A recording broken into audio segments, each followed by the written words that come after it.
Okay, welcome. This is Nick's Game Changer podcast, episode 6. It's summer. It's June. We're here. I have my We friend made it. Lindsay here, the goose.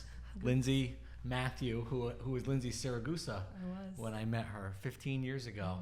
Welcome. Thank you. I'm glad to be here today.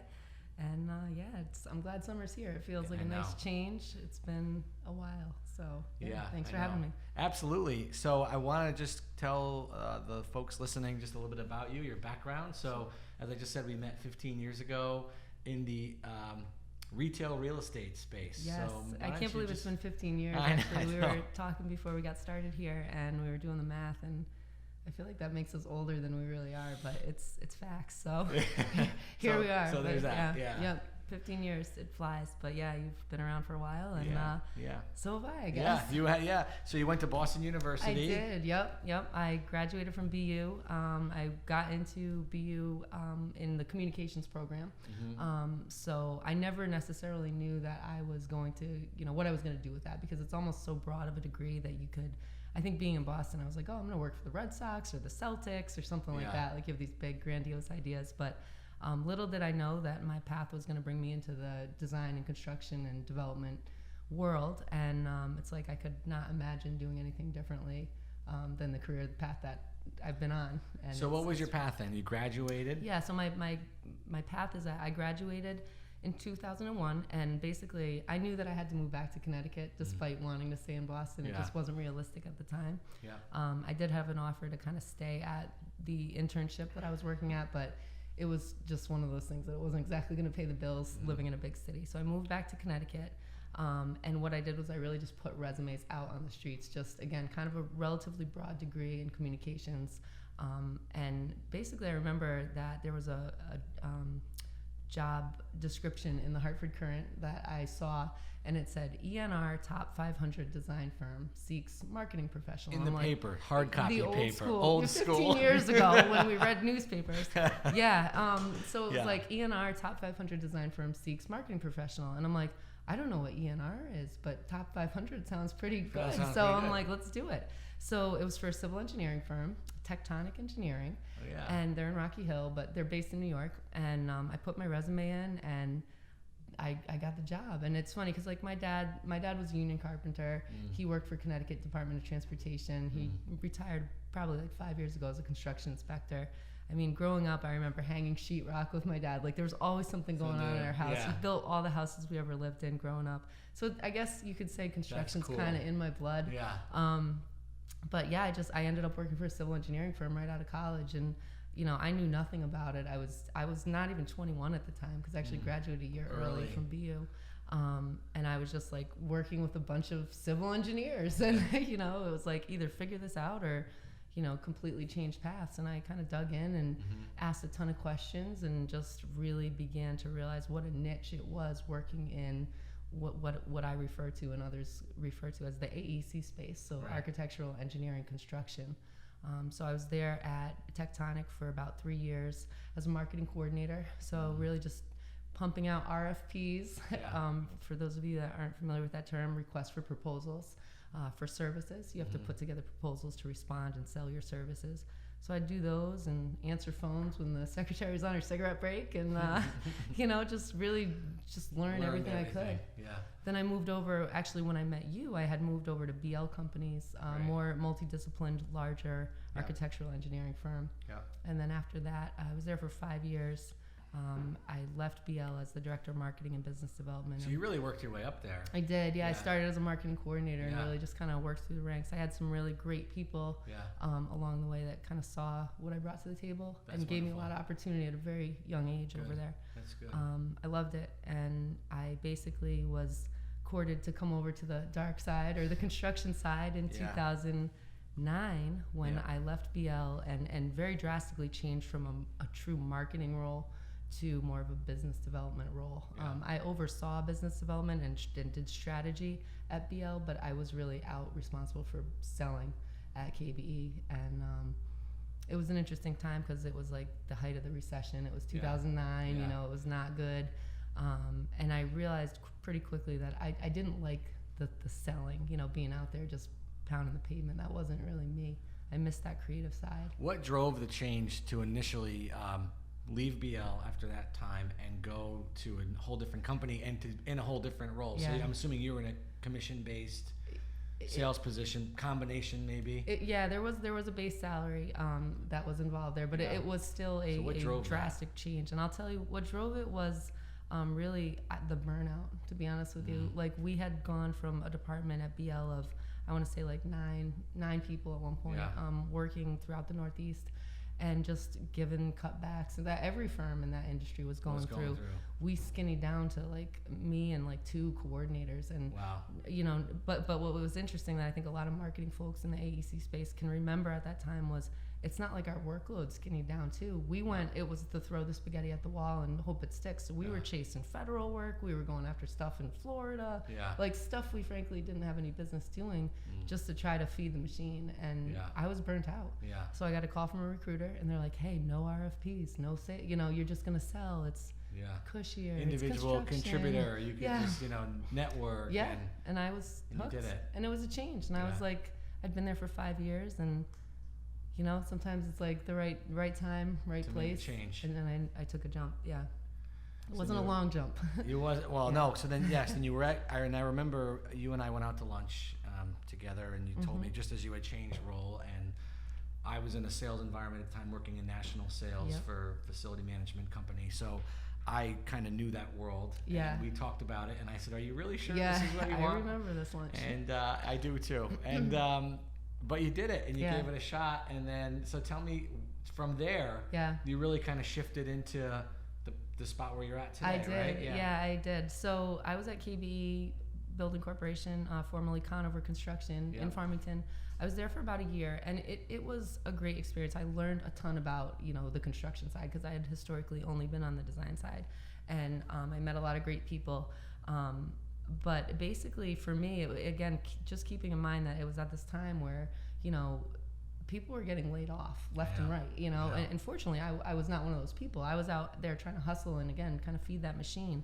But all the while, I was getting, you know, emails, calls from friends that I worked with at BL or otherwise that were like, hey, Linz, you know, I lost my job. Can you just help me with like a little logo? Can you throw together a business card for me? Put up a little splash page for a website? So without realizing what was happening at the time, I kind of like started a little side hustle, helping out friends. And then I think realizing that, you know, my heart really was more on the marketing side. And there was something very, very satisfying for me when it came to giving people the tools that they need to like win work or put their best foot forward. That like really hit me right in the chest. It felt good. And at the time, you know, I was 29. I didn't have kids. I wasn't married. I had all the freedom in the world, really. I was living in New Britain alone, and I said, look, I'm going to just take a big old risk. I lived on Farmington Avenue in New Britain for a long time, and I had my little puppy. And I said, you know what? I'm going to just roll the dice, because I had been in the industry for 10 years. I kind of floated the idea out there, and literally everyone, probably yourself included, were like, Linz, do it. Like, do it. You can do this. You're good at what you do. People love you. I've got stuff you can work on. I'm going to make a commitment. So it was kind of a very small core group of people that really believed in me up front and gave me the chance to kind of like trial by fire. That's the wrong expression. Like basically make mistakes as I go. We might want to cut that out because I didn't want to say trial by fire. But well, no, I mean, you know what I mean? Here's the thing. I remember when you went from BL to KBE and then to Golden Egg, and I remember from my perspective, you know, and I during that my own time frame had worked in, you know, for a large corporation, and then at one point shifted over to work locally for my uncle at the Proto Group, and remember just from that commercial real estate world, a lot of mixed reviews on like, what's Lindsay doing? You know, she had this corporate path, and we were managing a big department at BL, and then all of a sudden you made a shift to an individual contributor, and now you're starting a business still. The economy was not great, and I kind of remember, you know, seeing people or fielding phone calls, and, you know, your name would come up because obviously, you know, we've been friends for a long time by that point, saying, what is she doing? Why is she doing? It's career suicide. She's going the wrong way. And you know, that I think goes to show, and I say this all the time, you can convince yourself into something as easy as you can convince yourself out of something. Absolutely. And if you listen to everybody's advice, you're never going to make a decision. So, and you did it. I did it. And I, at that time, was it a big jump? Absolutely. I mean, I think there were people very close to me that, like, very, very close to me that didn't believe in me, maybe didn't think that what I was doing was right, but I didn't care. I believed in myself. I knew what I was doing. I saw the potential. And literally at that point, I was like, so what? If I try it and I fail, what's my worst case I could always get back into this industry on that job. Carousel, because I had carved a very, very real niche in the AEC space. And, you know, anyone that works in that industry knows when you're looking for a marketing person, they need that background. They need to speak that language. They need to know that terminology. So I said, worst case scenario, I'll jump back in. And, you know, they're always going to need good marketing people. Right. And I don't care what anyone said, to be honest, because, you know, I'm coming up on 9 years. August 1st will be 9 years. Congratulations. Thank That's you. Wonderful. And I don't mean like I don't care what anyone says. Like, of course, to some degree, people's opinions and comments will stick with you. Right. Some of them you hear, some of them you don't. That's right. But I knew in my heart that I could do this. And like I said, I'm very grateful looking back at the clients that really did believe in me, because they knew me for that long of a period of time. And they said, you know what? She can add value to us, and we're going to help her out. And they're still clients today. Yeah. They're still clients today. That's an important comment, I think, because you talk about, you know, the clients, people that you had dealt with in a professional environment before, and they know you in that way. Yeah. So if somebody that maybe didn't know you in that capacity was saying to you, well, what are you doing? Why are you making the jump? They don't understand what the skills and expertise you have, because they've never dealt with you in that way before. And one of the things I remember, when I started OneSource, I was 28. Yep. So of course I'm like, I'm 28, and I was like, I can do anything. And I remember I was at my grandparents' house, and my grandfather asks to speak to me in the other room. He walks me into the other room, and he sits me down, and he's like, you know, I understand what you're doing here, but no one's going to buy facility management from a kid. Yeah. And he was dead serious about it. And look, it was concern, but in his mind, I mean, you know, he was like, what's this guy doing? He's got responsibilities. Looking out for you. He was looking out for me, but it was a gut check too, because it was like, I could have just folded and said, you know what, you're right. But I had to make a decision, and I had to say, you know what, well, I know that what my abilities are as a salesperson. I know what my abilities are in the real estate facility management industry, just like you, and said, people are gonna buy in because I believe in myself. Another thing that I would think that you are the same way, because you and I have had many projects that have started in the afternoon that have gone to like the wee hours of the morning. Absolutely. And I think when you have that work ethic of like, I'm never gonna let the client down. I'll do whatever it takes. Absolutely. If I have to stay up all night. Yep. And even at the stage I'm at OneSource now, I mean, there are times where somebody does something wrong, and you pay for it. You literally say, I'm gonna cover that expense. I'm gonna make it right. Cost you money, but it's the right decision. At the end of the day, when you're in business for yourself, like we both are, it's your name. It becomes very synonymous with whether it's Golden Egg or whether it's OneSource. It's you. It's Nick. It's Lindsay, and you're gonna do right by those people. And if it means you're staying up late, and if it means you're eating the profit on that job, you're gonna do it right. Not everyone is gonna be like that. I think you have to remember that too. No. They're not. I thought everybody was that way. And if it were like that, we probably wouldn't be in business with yourself, because it would be like, well, this sucks. But those are peppered in, and they're learning experiences that come out of those. Like maybe I could price this differently next time. Maybe I could put some, you know, language in place contractually that would prevent that from happening. Exactly. Something like that. But you learn from it. You learn by doing. Yeah, and I think going back to like, you know, that drive, you know, like that makes perhaps either one of us make kind of a arguably crazy move from leaving, you know, it's like it's leaving that salary, those benefits, that comfort. And, you know, at the time, you know, again, I foolishly being, you know, young and in my upper 20s, I quit, and I didn't have insurance, and well, like literally a couple months later, I broke my arm, and I had to learn. Oh, I remember that. I was gonna say you had some surgery and everything. Yeah, that was an expensive learning process. Exactly. There. So we take these little hiccups and we learn from them. And we laugh about it now. Exactly. So I guess maybe to kind of look at some of these questions that we prepared here, this could be a good intro. Name 3 words that describe you. All right, let me take a sip of my tea here. I've got some tea because my voice is a little hoarse this morning, so thank you all for bearing with me. But so 3 words that describe me. So I thought about this, and I was thinking like a lot of people probably would say adjectives, like driven or, motivated or whatever. But I'm like, I think more in terms of like how I describe myself, like I guess more in a noun fashion. Okay. So I would say first, I'm an entrepreneur. That is a big part of what defines me. I love what I do. I love working for clients that appreciate the value I bring to the table. And that's such a huge part of me that's what gets me up out of bed in the morning. And if I weren't working, as much as there's times where I'm like, I don't want to work anymore, I want to be independently wealthy. I'm sure we all have those moments, but work is stimulating to me. I love it. I love what I do. And that's a big part of me. So I would say entrepreneur first and foremost. And one thing on that word, I think I don't know what the actual textbook definition of entrepreneur is, but I feel that word is overused. I agree with that. A lot. Yeah, I agree with that. And I'm not trying to pick on any specifics here, but I think anyone, whether it's a pyramid scheme kind of thing, or they're, maybe a franchisee type of deal, I'm like, yes, you are taking a calculated smaller risk, but when you're truly starting something from ground zero, that is really a different definition of the word entrepreneur to me. Yeah.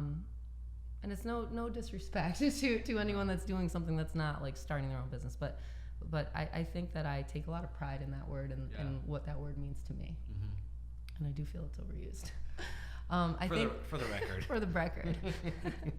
Let the record show.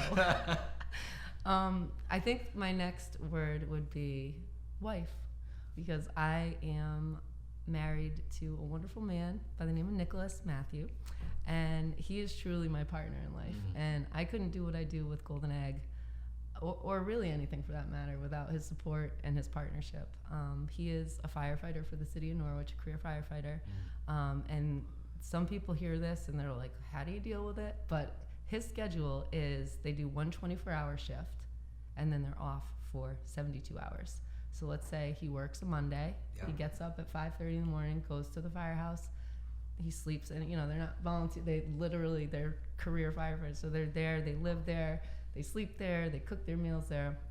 So he's gone for 24 hours, then he's off for 3 days, on for 24, off for 3. So it literally rotates like for the rest of his working career as a firefighter. And so to that end, he's able to really help me a lot. I do work from home. I have an office outside the home, but mostly I'm working from home. We have 2 young kids. He's there to basically do so much at home, whether it's being a dad, holding up the fort, so to speak, with cleaning, grocery shopping. Like, he truly is a partner, and I couldn't do what I do without him. And I love him. I think that you said a lot of great things there, and I have the privilege of knowing him too. He's a great guy, and in an era of social media, we get to see a lot of different things. Yes. So I love you probably follow both of us. I do, and I love all the different sides of Nick, because I think there are many, and for a guy that's just so giving. I mean, in his career, I mean, he really it's a career of service. And I feel like he's hilarious too. He's got a great sense of humor, so he finds the lighter things too. But a tremendous amount of responsibility. And what I think was great for me to see was maybe last year. I came and you had a work from home day, and I came over to the house to do some things, and Nick was there and the kids were there, and like I finally really got it. Like, there was a whole side of you that I don't think I really understood. But I also think that in business, and people always say it's business, and that's true. But to me, that there's parts of you that make up your whole person. And it's the home life, it's the work life, and when those worlds really, like you and I think similarly, they're molded into one. They are. They're very one. molded. Like, I'm the same person everywhere as you are. You can't dissect them. But like when I saw you guys together, I mean, we had lunch all together at the kitchen table, and it was a great day. And I felt like I learned a lot about, who you are as a person and your success, and how you guys are really a good team. Thank you. And I think for the topic of a Game Changer podcast, I mean, I think we all aspire to that. And I know you probably say that you're lucky, but you work for it too. Thank you. Yeah, you're right. It takes work. There's marriage. Really, any relationship takes work. And there's days that are easy, and there's days that aren't. And I guess the third word would be mother. Because we have 2 kids and they're crazy, and they're they're less than 2 years apart. Lenora is 4 and Lennox is too, and they're active is a very good word. You know, they're at this interesting point of Lenora just finished her first year of preschool at school, and Lennox will be starting preschool in the fall. So, you know, but preschool's, you know, 8:30 to 11. So, you know, it's not like they're you know, in school all day. So it's still, every year there's an adjustment with kids, and you know, they go through different phases, and just when you think like, I can't take this phase anymore, they're graduating to a new one, and it's like, oh, there's something cool and new about this, or different.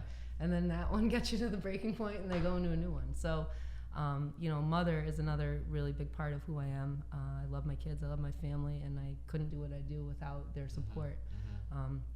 The beauty of what I do is that I have the flexibility on the days that either Nick's working, or, you know, things at school, or just in general. Like, I know, you know, when you're like, God, I haven't seen my kids. I've been too into work. Like, when any one of those three, I guess, words that describe me feel, you know, I guess you're juggling. Like, we all juggle, but right? maybe out of alignment. When it feels out of alignment, or I'm putting too much love into this bucket, like, you know, you feel it. And, you know, I'm like, you know what, I'm going to work late tonight so I can just go to the beach tomorrow with the kids, or do this. Like, or me and Nick need a date night. Like, you know, like, which is you so just, key you gotta, too. I know. You gotta do that, because I know that the times that have been challenging are the times that I've neglected, in particular, you know, Nick. Because I guess you take for granted, like, I'm like, oh, I could give more to work, or I got to do more here, I got to do more here, I got to call this friend. But like, your own relationship at home, you sometimes, you know, you're just like, that's gonna be there. God, you know, so you can't absolutely. take it for granted. I think what's amazing too, without name dropping for your client confidentiality, but you've got some pretty big name clients, and people that are, and companies that are doing major projects in Connecticut and all across New England, from absolutely, and nationwide. So I think that, you know, in order for you to keep up with that production, with that type of schedule, and again, they're looking at their deadlines, going, Linz, we don't care what we have. You got to meet this deadline. You got to get this RFP done. I mean, and it's not like you're talking about, you know, little residential renovation jobs. You're talking major, large scale construction projects that are, you know, in the millions. You know, and you really are, you're out there. And I think. I don't think that's overwhelming, but I think that it, you know, if you didn't have what you have at home, that would be a very daunting task, to be able to keep up with the demands of your clients. Absolutely. And be a wife and a mom. I couldn't do it. And that's the thing. Our arrangement is not your typical one. We don't.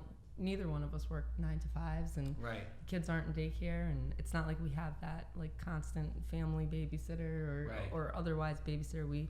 We really take pride in doing it ourselves and raising our own kids, and it's just constant following the bouncing ball, because every day is literally different. Every week is literally different. I can't even say like, hey, I need a babysitter every Tuesday, because he doesn't work every Tuesday. Right. It's always always changing. So so I just, but it's in my nature to like satisfy those requests. Like, whatever my clients need, I want to jump through hoops to do it. And that's, you do. You know, you learn how to balance that, because some demands you're just like, you know, get out of here. It doesn't even make sense. Don't ask me that. But, you know, through what I do and my partners that I work with, to supplement either areas of expertise that I don't personally have, or just that like backlog helping me out, helping me get that work done, get those needs met.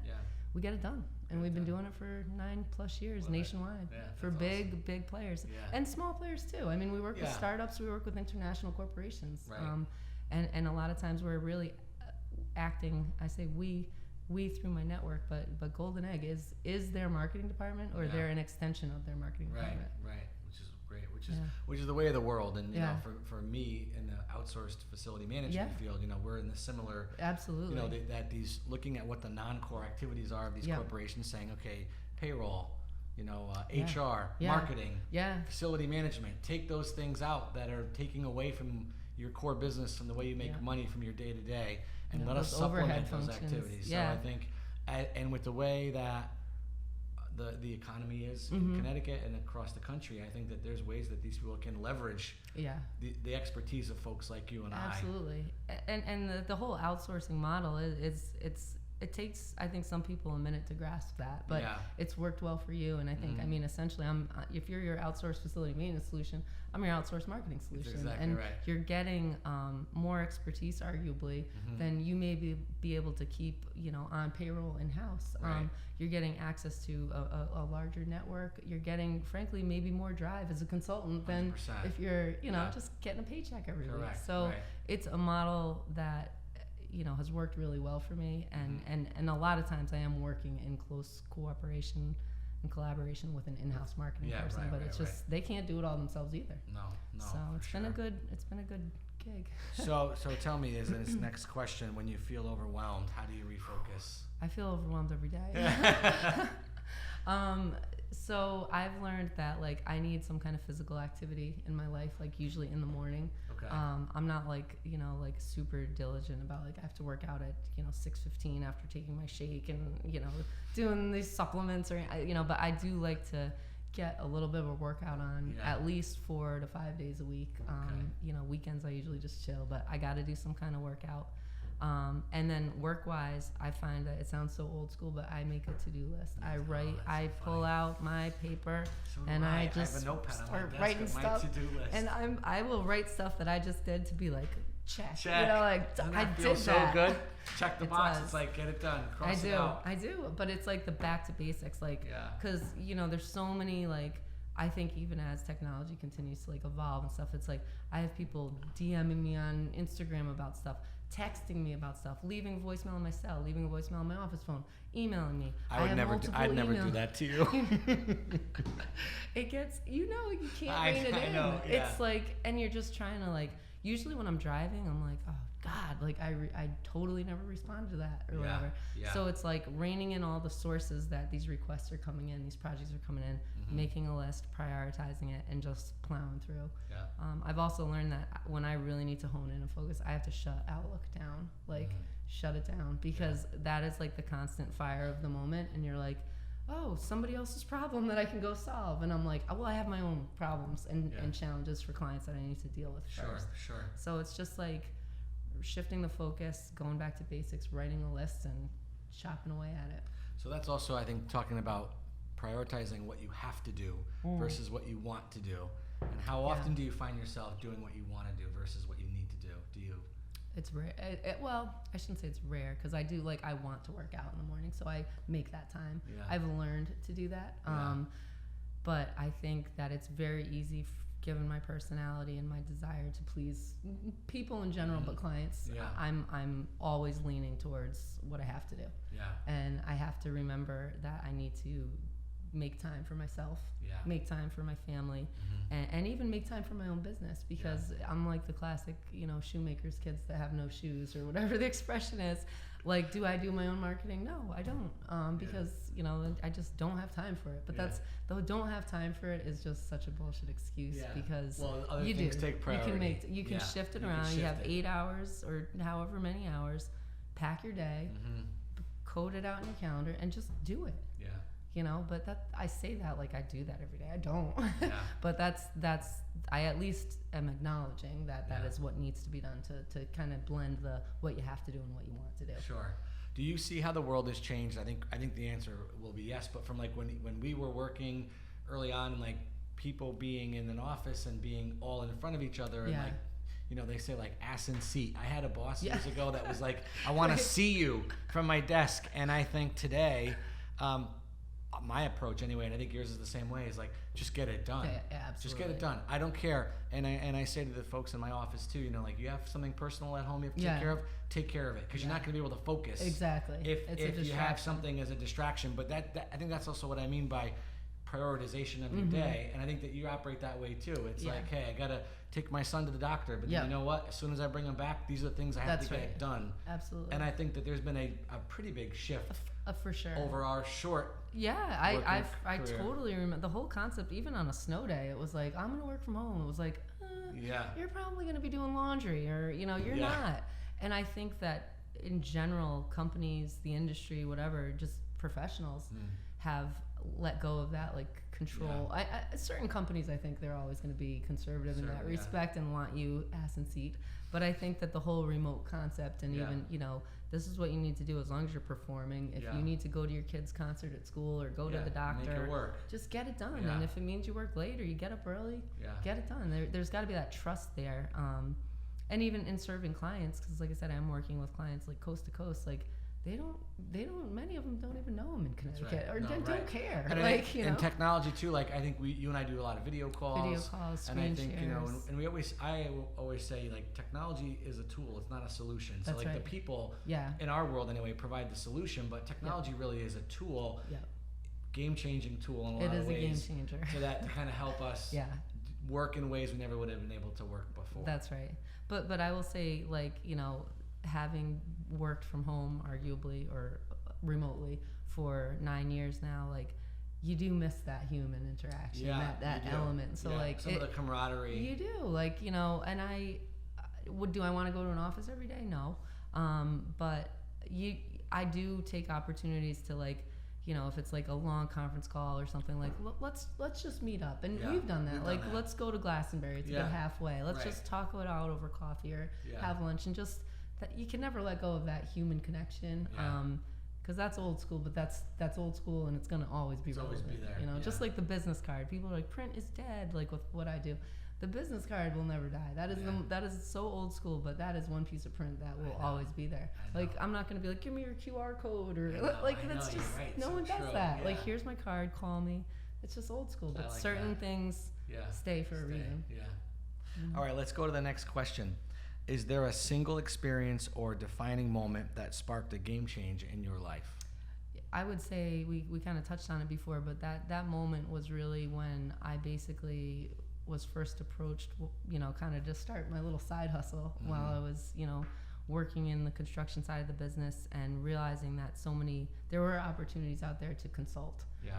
And taking that leap of just like, I'm going to give this a shot. And I'm going all in. Right. I'm not going to start a consulting business while I'm collecting a paycheck from KBE. That's not right to them. And I don't know I'd be able to do that, frankly, because, I'm putting my all into my 9 to 5, so to speak. And then I'm going to have to go and put my all into 5 p.m. to 9 p.m. or 9 a.m. or whatever. It's not going to work. So I knew that for me to really give it my all and my focus, I couldn't be one leg over each side of the fence. I had to rip the Band-Aid off or again, probably bad analogy. I'm like notorious for the wrong analogy at the wrong point. It works, and I get it. Or like jump right in, both both feet, or you know what I'm saying. Like basically just take a risk, do it. So that was for sure a game changer, because I went from, working for reputable kind of established firms, getting a salary, being comfortable, having benefits, having a 401k, to throwing that out the window and saying, let's start Golden Egg. And that was a game changer for me. And that's, like I said, it's been 9 years, and I cannot imagine going back, because, like I've had clients, and it's very flattering. Like I've had clients over the years be like, you should quit Golden Egg. You should work for us. Like I'll pay you. It's going to be great. They throw all kinds of perks at you. Or you should do a full-time retainer with us. Like let us be your one client. You can run it through Golden Egg. And I'm like, tempting, but no. Because what I learned is that, yes, there's some financial stability and security, because don't get me wrong, I'm still chasing people down for money, and it's, what it is. You're constantly chasing down checks. Always. It's just, and you don't have a paycheck. You're paying your bills is my paycheck. Right. So can be exhausting, and there's the temptation of financial stability with retainers and things like that. But once you get into that arrangement, you're kind of locking into a commitment to kind of exclusively be working for someone, and it begins to feel like you're not in business for yourself anymore. Right. And why did you get into business for yourself? Not to be somebody else's bitch. Pardon the expression, but you know what I mean? Like, it wasn't working. It wouldn't work. It wouldn't work. But you have the work ethic, and you have the drive and the discipline to be able to get up and create something every day. You don't need someone looking over your shoulder saying, are you done yet? Absolutely. What's the deadline on this? You give yourself your own. You push yourself hard enough. Absolutely. Tell me how, because I think it's interesting to know, because we've said Golden Egg a couple times. How did you come up with the name Golden Egg Concepts? Great question. I get asked that a lot. So my maiden name is Saragusa, as you know. So, and my email is still lsaragusa@goldeneggconcepts, because that felt very right to just keep it. Because that's when I started Golden Egg. That's what it was. So Saragusa, when I first came into the industry, everyone was like, "You're Goose, Saragusa." So I was like, the goose. The goose goose is here. So it was like the goose that laid the golden egg. And if you think about that Aesop's fable, the whole moral behind the story is like, you know, basically don't let greed destroy the source of good things in your life. Yeah. You know, with the goose, and they kill the goose, and there's no golden So there's eggs. a great message So it's there. like, and it was, like I said, like, could I be working for a big construction management firm in New Haven or Hartford and making, you know, 6 figures, benefits, all this and that? I could, but I'm choosing to do it my way. Yeah. So And it's it's gratifying. fulfilling. Yeah, exactly. That's great. Don't kill the goose. Don't kill the goose. So again, this is another really good question, because you've talked about a lot of the things that inspire you, Yeah. and how you've made decisions in your life maybe against what would be considered normal. Yeah, for sure. And you talked about how you love what you do, right, when we started this Yeah. session. So in your opinion, why do you think people give up? I think people give up, whether it's in business or in terms of, you know, a marriage, or in terms of a fitness goal, or you know, working out, whatever it is. I think it goes down to like a lack of motivation. Like you give up wanting to invest in it. And again, let's use the fitness example. So like, you know, I have a gym membership. Everyone's very like, first of the year, it's New Year's resolution. Yeah, the that gym gym's is full. packed. You know, everybody's there. We're going on the treadmill. Yeah. We're doing it. And like, you know, that come the third week in January, they're gone. Yeah. And it's just, I don't think it's, I think that's common because it's a very real, it's very real, in that people just lose the motivation to get up and go. It takes work to be committed to anything. Yeah. And it takes time to establish habits and, you know, patterns and things like that. Again, whether you're talking about working out or giving attention to your business or any relationship in your life, I think when you lose the motivation to keep trying and showing up, that's when you give up. Yeah. You know, you give up on whatever it was that you were doing, because it takes too much work, and the amount of work that will be required isn't worth the effort to stick with it. You may want the goals, you may want to look good, or to go to be able to say you go to the gym every day, or you want the end have result. you want the end result, but you don't want to put in the work. And everything, we all know this, everything takes work. You know, nothing is promised. None of us were ever given, you know, like, hey, here, make this work, and you know, here's a perfect, you know, solution, and here's exactly how you're going to do it, and here's lots of money in case you fail. And and there's no like magic pill. There's no magic pill. There's no shortcut. No, absolutely. There's no overnight success. It's like you got to put in the work, gotta put pay in your the work. dues, keep your head down. Yeah, and it sucks. Yeah. A lot of days it sucks, because it's effort, and a lot of times you don't see the results right away, or you may not even see results at all, or you may see them and then they stop showing, and it's you got to just stick with it and stay on the path. And I think a lot of people give up because they're not motivated to stick with it. Yeah. And I think that there's different types of, and I've asked this question a couple times, and I'm always curious to hear the answer. Yeah. And I agree with everything that you said, although I think that my opinion on, because I give up on things, you give up on things. Sure. I think it becomes a matter of how you look at it. Yeah. So I think some of it is complacency, lack of motivation, for sure. Yep. And just how we talk about creating our own destiny and creating our own paycheck. Yep. There's a lot of people out there that might even be listening to this that are saying that sounds horrifying. Yeah. To me. Oh, for sure. And I like to go to work every day and know that there's going to be money in my account on whatever Friday I get paid or whatever. It's and not that's for everyone. okay. Don't get it's me not wrong. negative. And the world needs all types of people Absolutely. because that's what makes it go round. Yep. But I think that there also becomes a point in time when it could be healthy to say, I'm done. Absolutely. And you know, like there's things that I've done in my career, even when I've had people say in my family and you know, close to me say, when are you just going to be done with that? Yeah. Like just be done. Yeah. Let it go. Yeah, and it's hard to let go. And it's hard to let go because letting go always feels like a failure. Mm-hmm.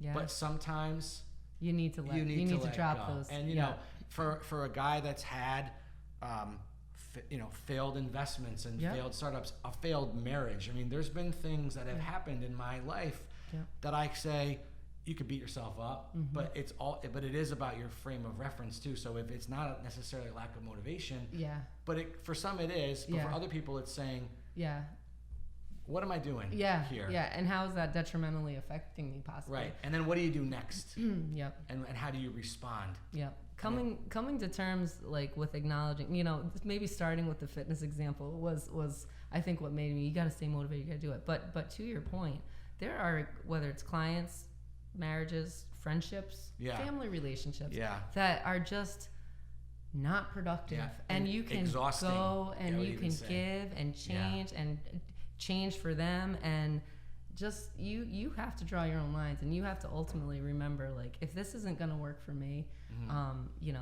it's okay to say no, it doesn't it may be a failed blank, a failed relationship, a failed investment, a failed marriage, whatever the case is, but if it can be okay for you personally if you getting out of that situation is allowing you to continue to do what is going to make you strong and feel, successful as a person. Right. It's okay, to say no to things, and to fire clients, and to, it is right, okay. because we've done that too. We both fired clients. We both. I had a friend come see me in the office this week and say, "I'm afraid to make this decision because I look at it as a failure." Yeah.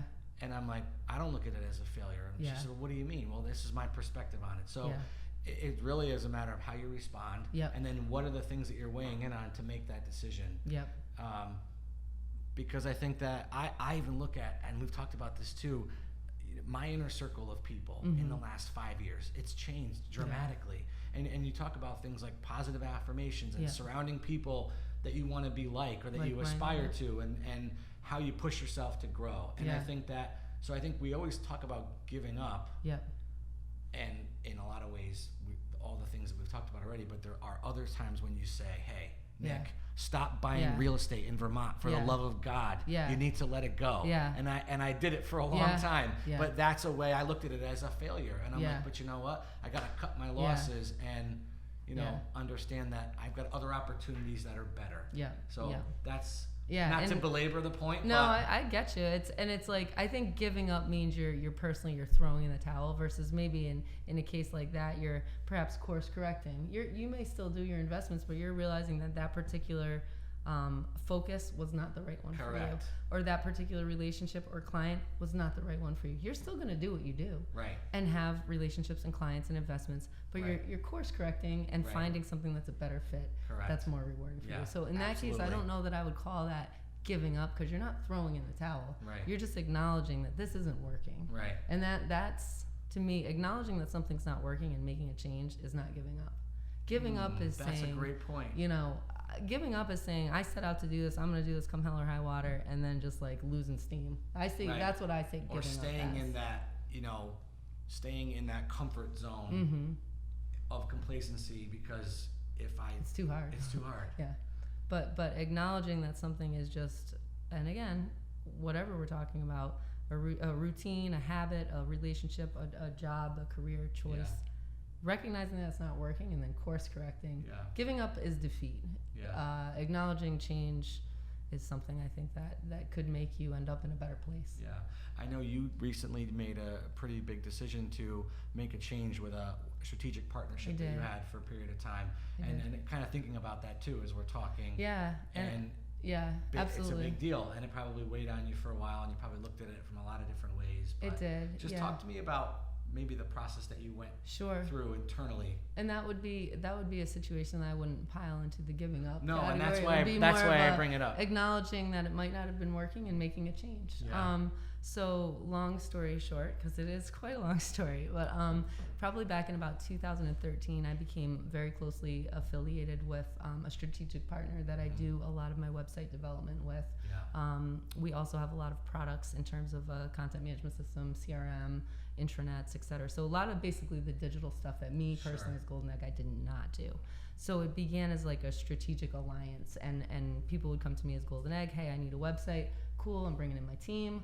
So, we kind of did that whole we're this two-headed person. We serve the client, they trust me, I bring in my associates. Right. As we began to ramp up and do more and more and more together, the volume was just there. The fact that we were working nationwide, where most people didn't know Lindsay Matthew, Lindsay Saragusa, Golden Egg, Golden Goose, any of that. Yeah. I was like, you know what? We had a really good thing going, And in retrospect, I was the one that actually proposed this. We had always kind of joked about like, oh, aligning forces and kind of becoming one and stuff, because it felt like we were doing so much together. But last year we made a decision to kind of really, I guess, unofficially merge, because Golden Egg, truth be told, I remained a 1099 as subcontractor to them, but I was outwardly branding myself as another company, and I was actively running any Golden Egg work, your work included, through this other business, where I had other resources, other partners. We were really a team of 6 collectively, and as a one-woman show, particularly with being a mom, being a wife, having a million other things I'm juggling, I was like, this might be good from a financial standpoint in terms of like, kind of the way that our deal was working. I wouldn't have to chase down a million people. I'd have some security. I'd have extra resources. I'd still be able to serve people the way I wanted to do and get it done. And probably about a month ago, I realized that I acknowledged that there's so much great that came out of this past year, but I realized that something was very much missing from my soul, really, and it was my identity as Golden Egg. I really kind of took Golden Egg and boxed it up and kind of put it in the desk, and basically began representing myself as this partner company that I still and will continue to work with, to have the record reflect that. They're awesome. They've been great, and they've kind of followed me along my journey. But I realized that I was missing my identity as a business owner and as my own business and as Golden Egg and as Goose when I'm kind of out there wearing a hat of another business. So I basically actually went down to Florida to visit a friend and kind of had some time away from the family and the business and just to kind of think, which I think is good. And I rarely take that time, but it's important. And it further cemented it that I was like, you know what? After some good conversation with my friend that I visited, I just said, this is what's right for Lindsay. I need to kind of course correct this, and I need to tell my partners sooner than later, and I did. And we're actually, it's very timely, your question, because we're kind of like really in the process this week of kind of figuring out, well, how does this look? Because I am very, very entrenched in there, and we will continue to work together, but how does that change? Sure. So, again, a relationship can change, and I'm not giving up on it by any means, but I'm acknowledging that something wasn't right, and we need to kind of make that, work in a different way. So I'm actually excited about it, and furthermore, I feel like it's almost, I don't want to say a new beginning for Golden Egg, but it's kind of got me motivated in a way that I'm like, this is the real deal. I tried it. I'll never regret not trying it, because you may have always like wondered, well, what if? Because again, I'm a one-woman show. Should I roll up with something bigger? Do I like doing what I'm doing? It's cemented for me. Like, I'm in this forever.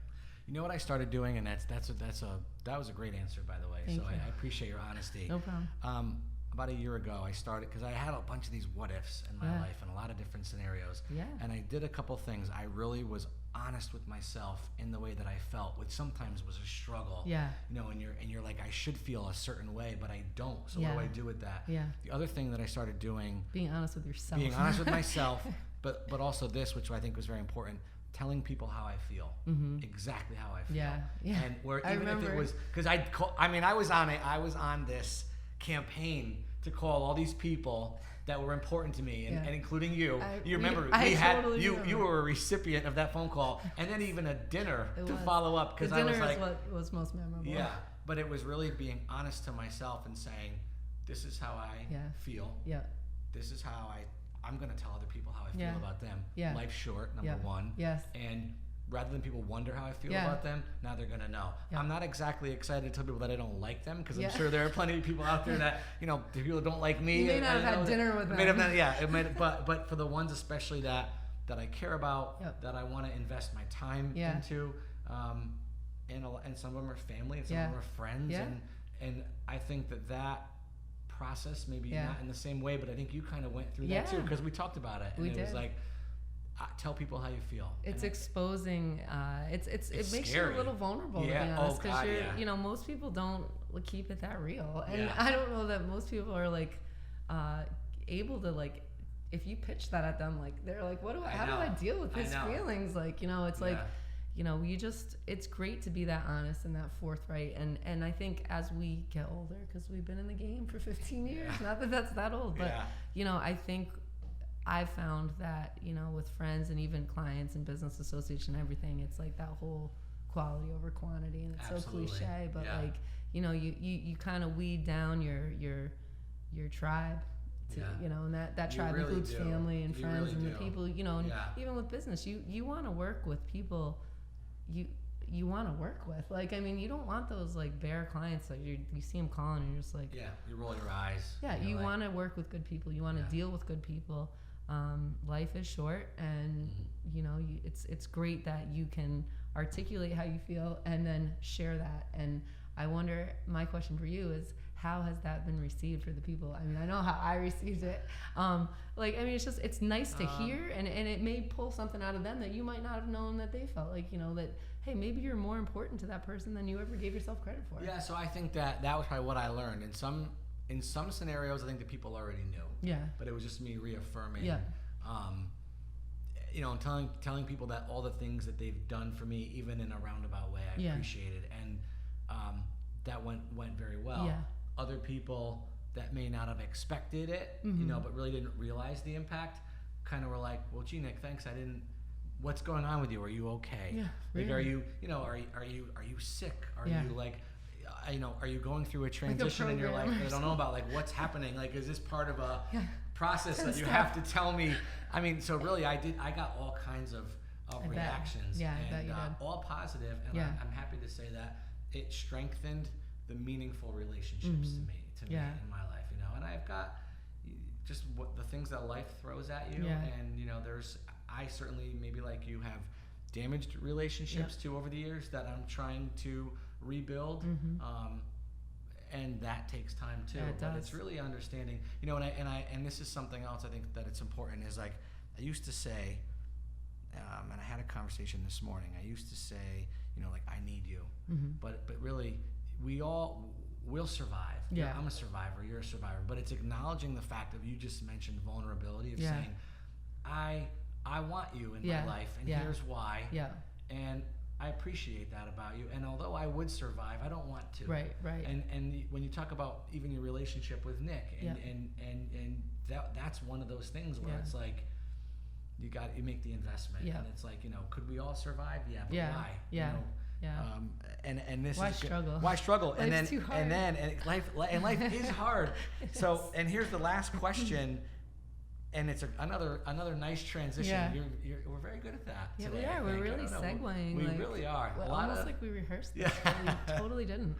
I didn't even have coffee this morning. I know, and I feel bad about that. It's all good. So anyone that listens regularly is going to know that I always talk about coffee in every episode, and I totally dropped the ball for That's you. all right. It's all good. Like I said, I'm drinking honey and green sage. Yeah, so we did get you some little bit of caffeine. That. But you do know that whenever I feel like I'm unhealthy, I drink green tea, and like, I get made fun of because they're like, "Oh, you think it's like a magical elixir that's gonna solve all your health problems?" That's right.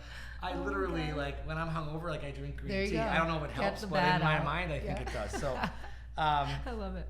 So my last question is, and I think I know the answer, but it's, do you love your life? I do. Assuming that it's yes, yeah, which you do. It is. Tell me why.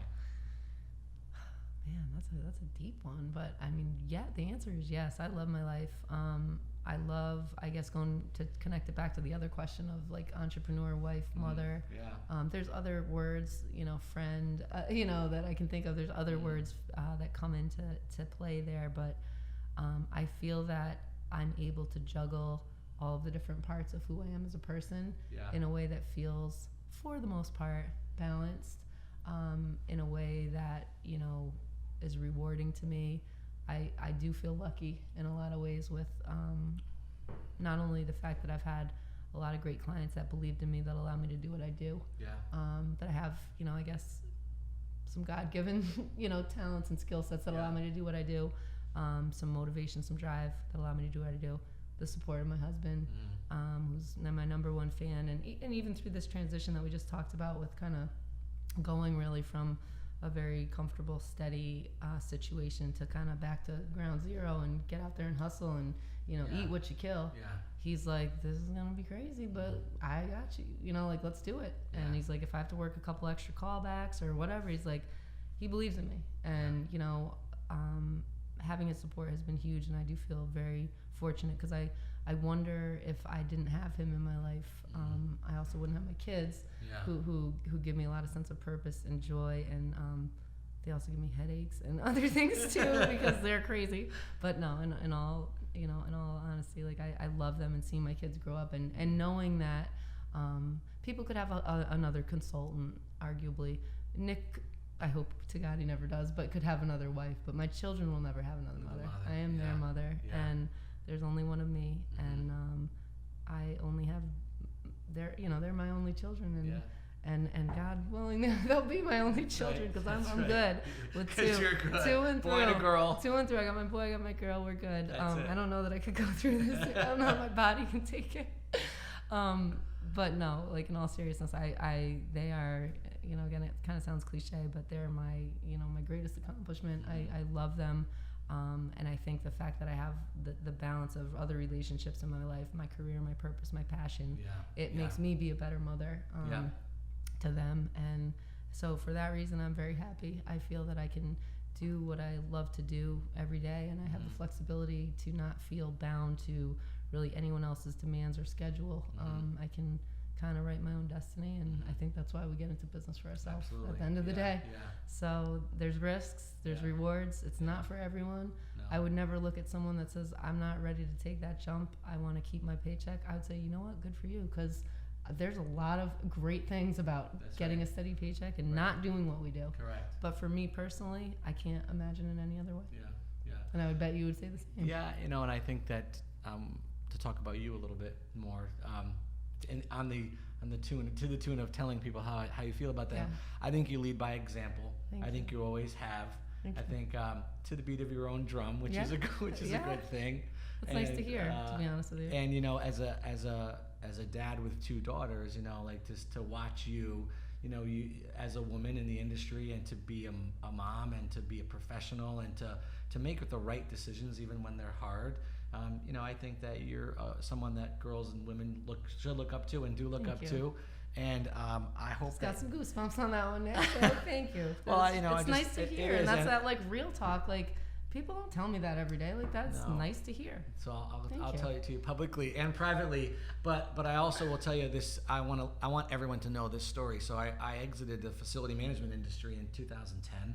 And went to work for my uncle, and worked for Uncle Lou, and then I kind of floundered for a little while, figuring out what I wanted to do, and then I went to work for a wind energy startup, which was a startup and was a risk, and it was I learned a lot, but watched that business kind of start and stop, and I remember calling you one day, and like, hey, I'm starting a company, facility management space. This is what it is. And I need your help. And I was on unemployment at the time, and I remember, like, when that company, I've never actually said that out loud. That was a very terrifying moment for me, because I'm like, I was like always the worker. And I called you up, and I said, I need your help, because I had no strategy. I didn't have a logo. I didn't have a brand. I didn't have anything. Literally ground zero. And we literally spent hours on the phone together. And you helped me. And I'm like, hey, this is what I can afford to pay you. I mean, literally, you did a good deed for sure. And I think I've told you, and I'll tell you again, you are a friend for life. You're a brilliant mind. You do a lot of great work. Thank you, Nick. I'm honored, and I really am just so happy that you came on the podcast. And I hope that people that listen will learn from you. Thank you. That means a lot, and I'm glad to be a friend.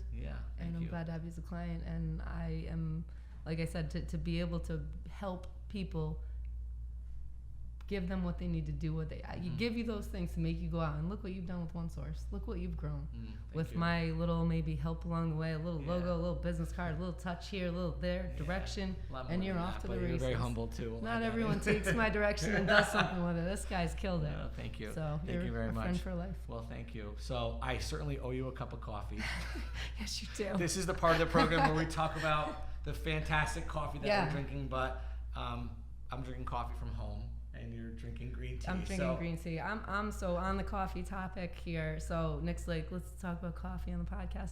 So I'm like the most basic person. I would say the basic B word, but I won't say that. Coffee drinker? I'm so basic. Yeah, I literally brew it at home, put a little touch of cream, no sugar, like literally whatever's on sale at Stop and Shop, 8 o'clock coffee, you know, whatever. It's what I drink. But there is, I think I've mentioned to you, and this is not like a paid advertisement or plug or anything, but so I'm in southeastern Connecticut, which is like totally not your world.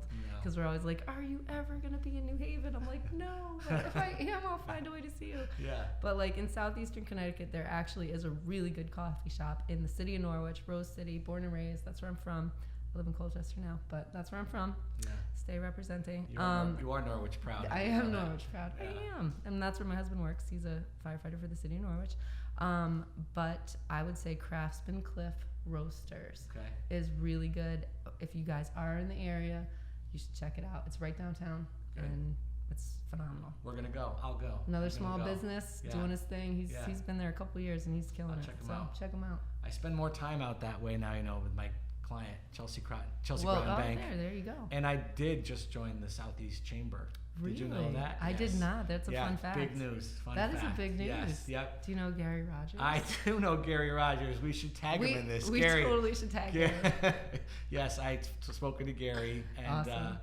We drank the Kool-Aid and we joined. So I'll go check it out. Check it out. I'll meet you there. I'll buy you a there. coffee. It's the least I can do. You can only pay your dues there. Can I ask one more question in closing? What's your Yeah. favorite cocktail?